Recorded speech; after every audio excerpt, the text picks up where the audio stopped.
Nesta hora, ó Deus, nós queremos, ó Deus, te louvar por este momento. Queremos a Ti, Pai, render glórias pela vida do jovem Moisés, Senhor, o qual o Senhor separou, Pai, na noite de hoje, ó Deus, para falar aos nossos corações, não aquilo que eu e que essa igreja quer ouvir, mas o que o Senhor tem a falar aos nossos corações. Por isso, ó Pai, em nome de Jesus, ó Deus, usa a vida do Teu servo com graça, em nome do Pai, do Filho e do Espírito Santo. Você pode aplaudir a Trindade nesta hora?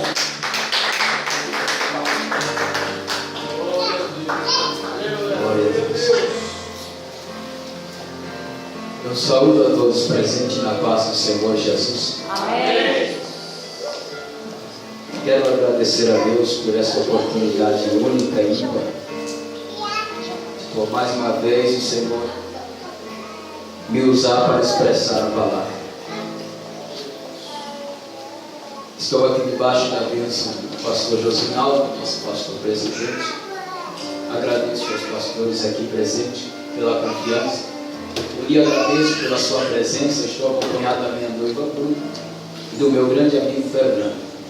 Que Deus nos abençoe. O livro que nós vamos fazer uso nesta noite é o livro de Ruth. Glória a Deus.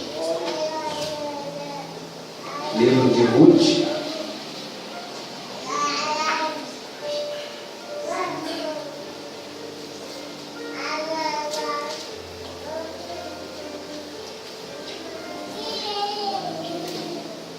No versículo de número 3, capítulo 1, verso número 3.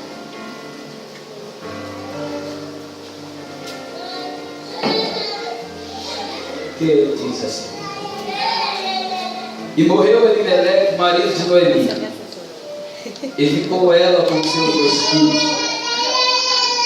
os quais tomaram para si mulheres moabitas. E era o nome de uma órfã e o nome da outra Ruth, e ficaram ali quase 10 anos. Amém? Suba a sua cabeça por um minuto e falar com Deus, Senhor Deus. Esta noite, por mais uma vez, Senhor, eu te peço que a tua graça venha estar sobre nós. Que eu venha fazer uso da sua palavra com dignidade, com diligência. Que o teu Espírito venha me guiar, Pai, dentro desta palavra, de acordo com o que a sua igreja precisa e necessita, Senhor.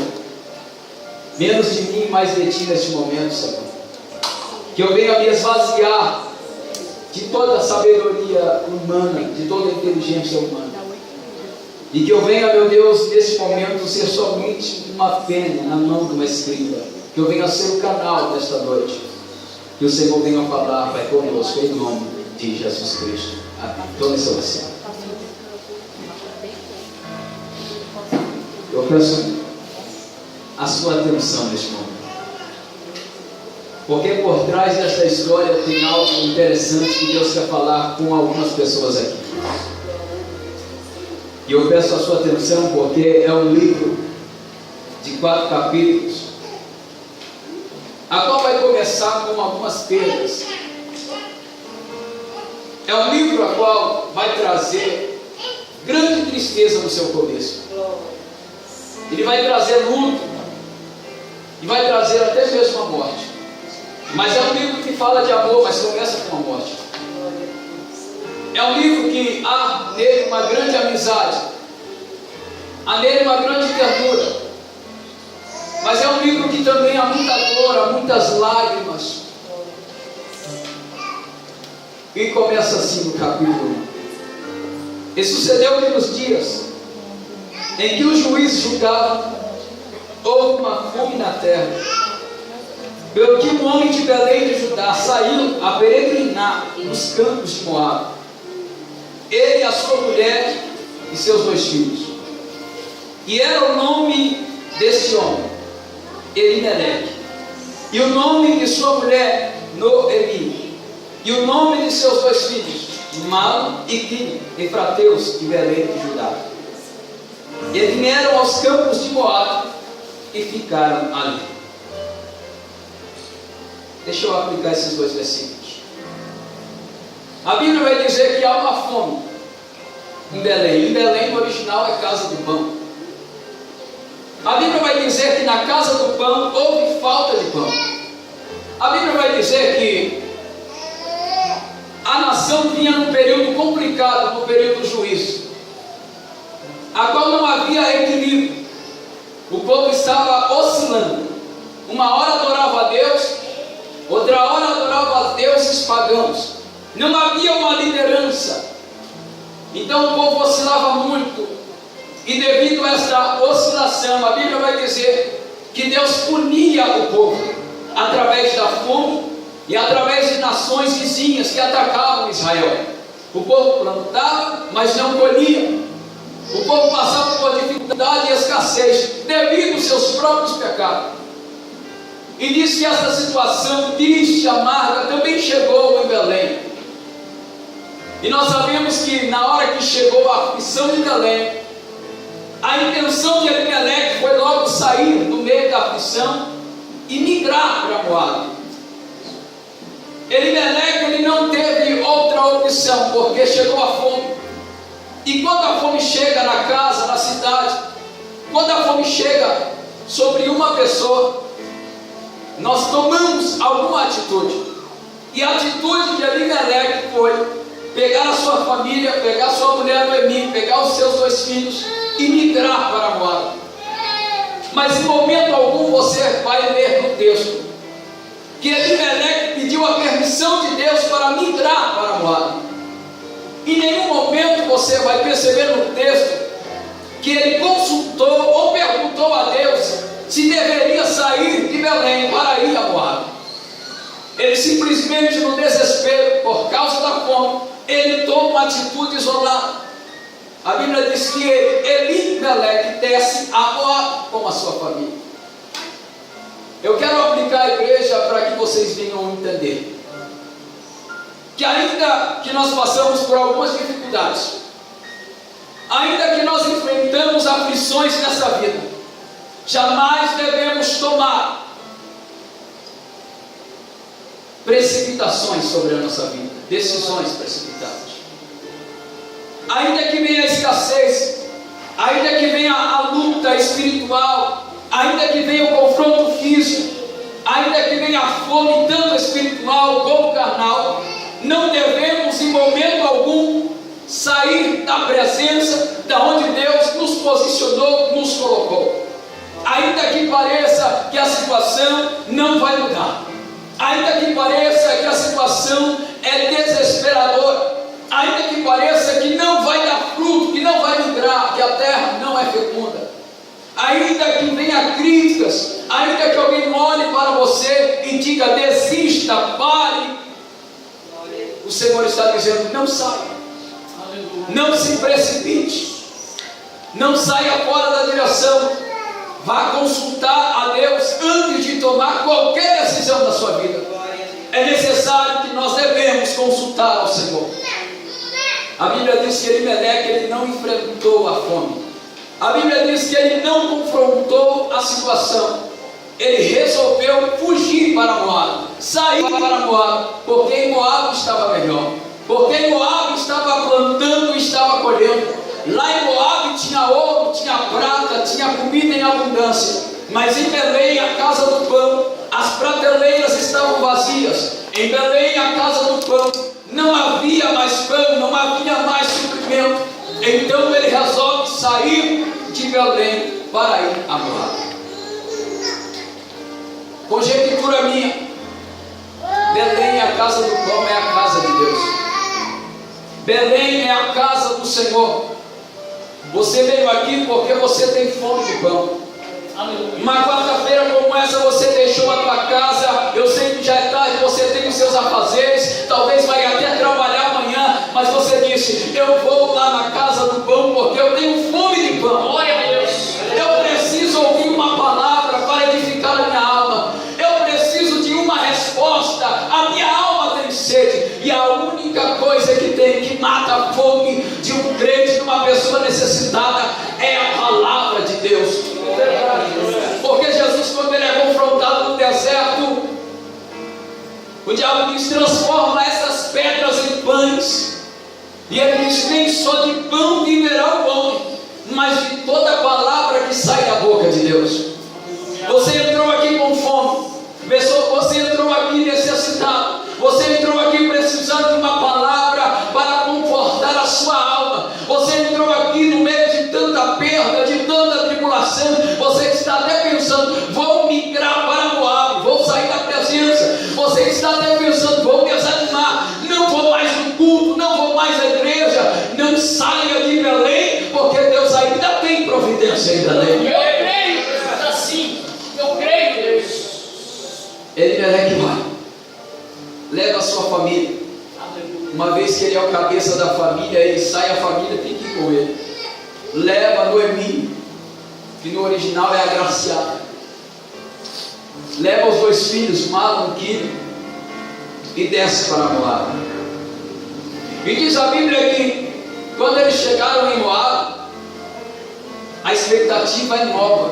Quando você chega num lugar, grande expectativa, você sonha, você projeta, você diz: não, terra nova, lugar novo, então é sonho novo, projeto novo, ano está vindo aí, ano novo, projeto novo. Quando nos abraça no final do ano e diz: olha, um Feliz Natal, um próspero ano novo, que ano que vem venha a ser melhor do que este ano, que este ano que está por vir venha a ser mais promissor. Então são coisas novas que nos dão esperança. Saiu de Belém cheia de esperança, de uma nova caminhada, de uma nova vida, de um novo propósito. Quantas vezes nós saímos de um emprego e vamos para outro emprego e pensamos: agora vai ser melhor, aqui o salário é melhor, aqui nós temos uma provisão melhor, aqui será muito melhor do que o anterior. Mas nem sempre é assim. Chegaram em Moab cheio de esperança, de mudança. Mas a Bíblia diz que passaram 10 anos. Malom e Quilion vieram a casar-se em Moab. E nós sabemos que a geração de Moabita vieram de Ló e suas filhas. Quando as filhas de Ló embriagam o pai e tem relação com ele, vieram a geração dos Moabitas. Moabita não era bem aceito no meio de Israel. Moabita, ele era excluído do meio do povo israelita. Moabita não era bem visto no meio de Israel. Então ela sai de Belém, da capital, da onde Jesus viera, aonde ele nasceu, para migrar para Moab, terra extrema. Eu quero lhe dizer algo antes de continuar: não vai para a terra estranha. Não pegue qualquer proposta que ele fizer. Ainda que você esteja na crise, alguém vir lá de fora e dizer para você: eu tenho uma proposta para você, e esta proposta vai tirar você desta situação, esta proposta vai mudar a tua história. Cuidado com as propostas de Moab. Cuidado com a proposta alheia. Satanás propositou para Jesus: essa pedra o Senhor pode fazer ela tornar pão. Ele sempre tem uma proposta boa. Ele sempre vem no momento da crise para nos dar uma proposta. Olha, eu vou te tirar da crise. E ele oferece muitas promessas. Mas sabe por que eu amo Jesus? Porque Jesus não nos tira da crise. Ele trabalha no meio da crise. Jesus não tira da fornalha, mas ele entra dentro da fornalha. Assim, eu amo Jesus porque Jesus vai à forra. Jesus, ele não foge à luta, ele é o guarda de Israel. Jesus, ele não perde batalha, ele não perde luta. Eu amo Jesus porque ele gosta de complicar para depois descomplicar e não explica por que complicou. O trabalhar de Jesus é distante do que o ser humano pensa. O ser humano sempre vai projetar algo. O ano está vindo aí, o ano novo. Eu já estou projetando 2016. Mas enquanto eu estou projetando 2016, Jesus já está na cartilha com a caneta na mão dizendo: não, isso eu não quero na sua vida. Você vai fazer assim, você vai andar assim. Os planos de Deus é maior do que os meus planos. O pensamento dele é maior do que o meu. Talvez eu esteja no canto, talvez eu esteja desanimado, talvez eu esteja entristecido pensando: meu Deus, não vai mudar, esta crise não vai passar. Mas Jesus está dizendo: calma, eu tenho a solução.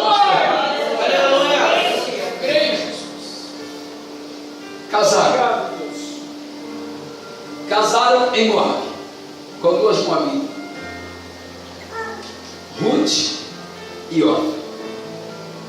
A Bíblia diz que a crise continuou em Moabe, interessante.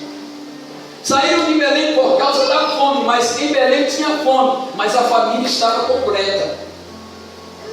Elimeleque estava vivo, os 2 filhos estavam com ele.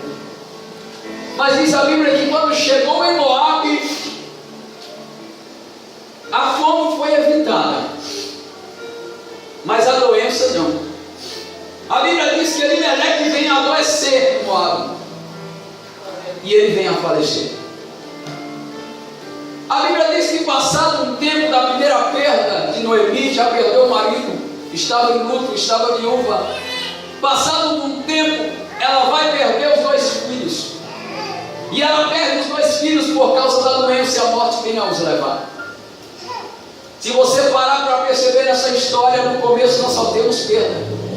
Nós temos agora uma mulher viúva, ou seja, nós temos 3 viúvas agora: Noemi, Ruth e Orfa. Noemi perdeu seu marido Elimeleque, e as 2 perderam os seus maridos. Agora, eu não consigo entender, às vezes, porque nós entramos em crise e queremos desistir. Se nós olharmos essa história, eu disse no começo do texto, no começo do livro, que isso aqui é uma história de amor. Mas se você está lendo comigo, você vai estranhar essa dizer: nossa, mas só tem perda, fome, morte e doença. O que eu quero que você entenda: para você conquistar os seus objetivos, os seus sonhos, terá perdas, é inevitável. Para você conquistar aquilo que você mais gosta, mais aprecia, mais sonha nessa vida, será escasso, será doloroso, não vai ser fácil. Se eu pregar para você aqui: olha, Jesus vai descer e vai te dar uma grande vitória na sua mão, tudo bem, mistério, não é assim a palavra. Você terá perda, derramará lágrimas para conquistar o seu objetivo. Lágrimas serão derramadas, terá perdas. Há muitos que perderam o emprego para depois conseguir conquistar algo na vida. Há muitos que fizeram uma primeira entrevista e falaram que ele não sabia falar, e ele se frustrou e nunca mais quis ir uma entrevista. Há muitos que pegaram nesse microfone para pregar a primeira vez, alguém olhou para ele e disse: ele não tem capacidade, deu uma crítica para ele. No final do culto, ele nunca mais quis ter uma oportunidade. Há muitos que saíram da igreja, estão lá fora, por uma palavra, por uma crítica. A igreja também tem perdas. Se todos que aceitassem a Jesus desde janeiro até agora, não ia caber na nossa congregação, mas nós temos perda lá também. Para uma igreja crescer, ela primeiro vai passar por um processo. O pregador crescer, primeiro ele prega no monte, para as árvores, ele ora no canto da cama, ele prega para 3, 4 pessoas. Crescimento começa por baixo, por crise, provação. Não é pensando que nós vamos chegar aqui e pregar para uma multidão, ou até mesmo cantar para uma multidão, ou vai ser no estralo, ou no segundo, ou no milésimo, que você vai conquistar os seus objetivos. Não, terá peleja, terá batalha, terá luta, lágrimas serão derramadas, mas creia e levante a tua mão, porque no meio de tudo isso, Jesus está contigo neste barco. Glória a Deus, eu creio assim, Jesus. Aleluia. Jesus não desiste de você. É na hora da crise que nós não percebemos que Jesus está conosco. Está Maria chorando a morte de Cristo. Cadê meu Jesus? Está chorando. Mas a Bíblia relata que ela está tão entristecida, tão focada na morte de Jesus, que de repente Jesus se apresenta a ela e toca nela e diz: mulher, por que chora? E ela está tão focada ali, ela confunde ele com o jardineiro, diz a Bíblia. Ela estava tão na dor, tão na angústia, que ela não percebeu que era o próprio Jesus que estava ali ao lado dela. a peleja, a provação, a aflição vem para nos tirar a visão. A luta vem para nos tirar do foco. Às vezes você projeta uma coisa no seu coração e diz, eu vou fazer. Mas quando você diz a alguém, o seu sonho, o seu projeto, alguém vai logo te alfinetar e diz, não vai dar certo. Alguém olha para você e diz, rapaz, você está sonhando muito alto. Você está pensando que isso aí vai dar certo.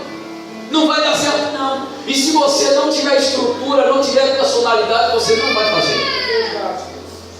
Se você não tiver a personalidade, a presença do Espírito sobre a tua vida, você não vai vencer. Aleluia, Deus.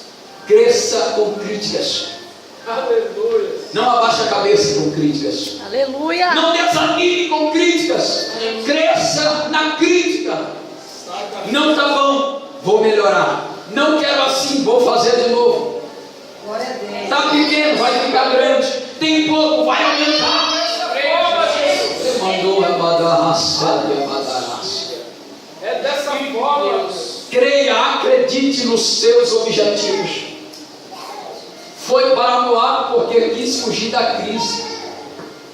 Mas a crise também estava em Moab. E Moab perdeu a sua família. Em Moab ficou viúva. Em Moab ela ficou desamparada. Sabe o que é Moab? Moab é o mundo.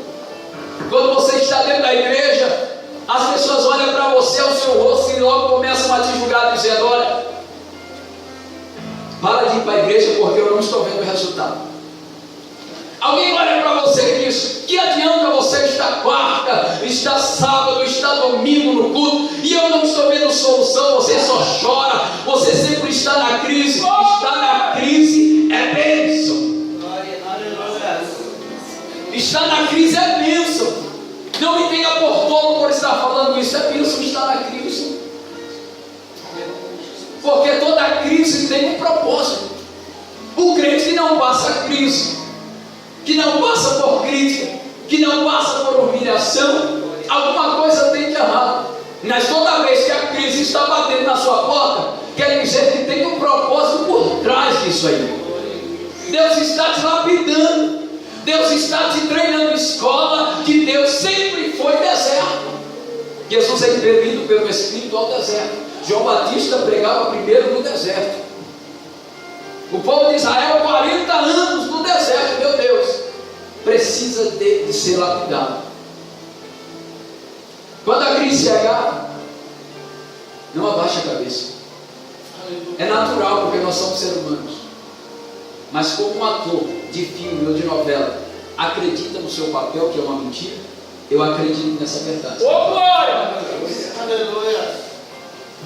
O ator faz a gente chorar porque ele interpreta muito bem uma fábula, uma mentira. Mas muitas vezes há pregadores que pregam, mas não acreditam na mensagem. Mas eu acredito. Eu acredito que essa crise que você está passando, há uma porta nos fundos. E você vai sair por ela, e você vai passar por essa crise. Você não veio aqui neste culto sem propósito. Você não está neste altar, nós não estamos aqui nesta igreja sem propósito. Você não saiu de casa sem propósito. Você veio com algo no seu coração dizendo, Senhor, eu preciso ouvir, eu estou me revelando através desta palavra. Que por trás destas linhas, por trás desse texto, tem algo que é para você.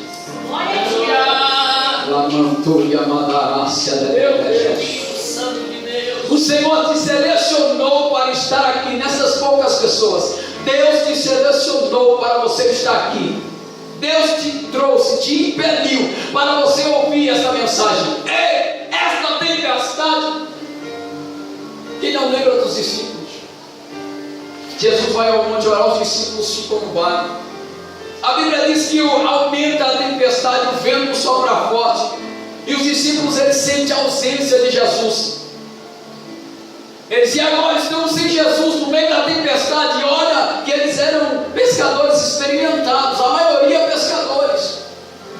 Mas havia algo por trás daquela tempestade que era diferente.